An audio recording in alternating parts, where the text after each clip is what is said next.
4 is really designed to take it to the next level. When I say talk about taking it to the next level, I mean taking that sort of bare capability that you see in the platform and then integrating it deeply both with the existing applications that are on the device as well as with services that are available. We think there's a big opportunity right now that is still unexplored in terms of doing very simple things like integrating contacts and presence throughout the entire application, whether it's about choosing how and where to communicate with individual players. And communicate can mean the obvious messaging capabilities, the phone call capabilities, or for that matter, face-to-face communications because of geolocation information that is then put in the right place when you need it. That has yet to be done in any of the devices out there, and that's the kind of thing that we're talking about when we talk about integration for user interface in Symbian 4.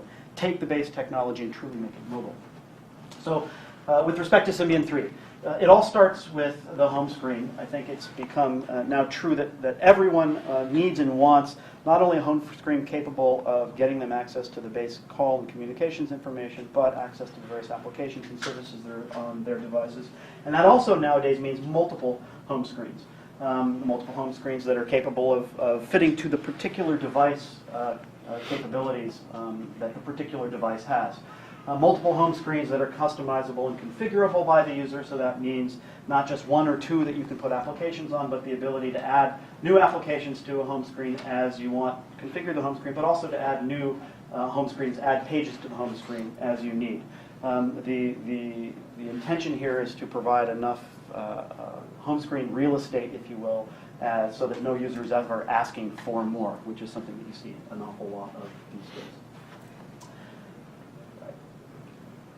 Another big part of where we're actually focused in terms of next generation capabilities is experience, but more importantly, performance. And what you'll find what we've done in the last iteration of Symbian 3 is increase performance by roughly 3%, so 20 to 60 frames of video improvement, overall graphics performance that is something like 3 times.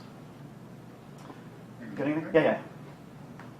So, classic kinds of interactions that you now expect on modern smartphones, performing extremely well. I think when you see this on a device for the first time, you'll be very, very pleasantly surprised by just how high the performance is. Very clearly, these devices need to be multi-function capable, and so trivially being able to play and then go back to the phone and do whatever else it is that you want to do with the phone, whether it's look at favorite websites, browse other kinds of content, make phone calls, or otherwise use the device as it was designed to be used. Multitasking has been something that has been a part of the platform from the beginning. So this is unique in the industry that we've been doing multitasking on a mobile phone for something like 5 years. What we haven't done is necessarily make it very, very visible to any of the individual users that multitasking is, in fact, available on the phone. That's coming much more front and center. What does that mean? Well, it means that you can run a search, you can do something that might take some time on the application, you can on the device, you can then go back, go do something else, and when whatever task that might take some time is finished, it's right there and available to you, and you can quickly get to it. And by the way, this isn't a trick. This isn't freeze the screen, save a bunch of state for the application, make the application go away, and then when you come back to the application, fire it back up again. It's true multitasking. Stuff's running in the background. So another aspect of user interface that is changing is that we're finally doing the business of real, multi-touch screen control. This is for capacitive touch screens as well as resistive touch screens, and it's just checking a box that's needed to be checked with the Symbian environment for a long, long time.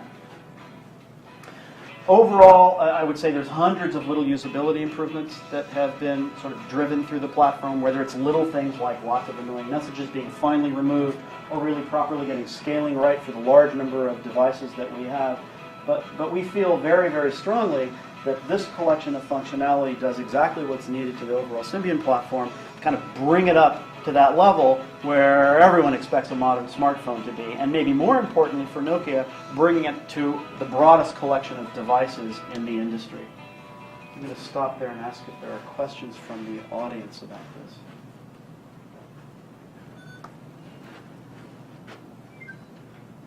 Can we try it?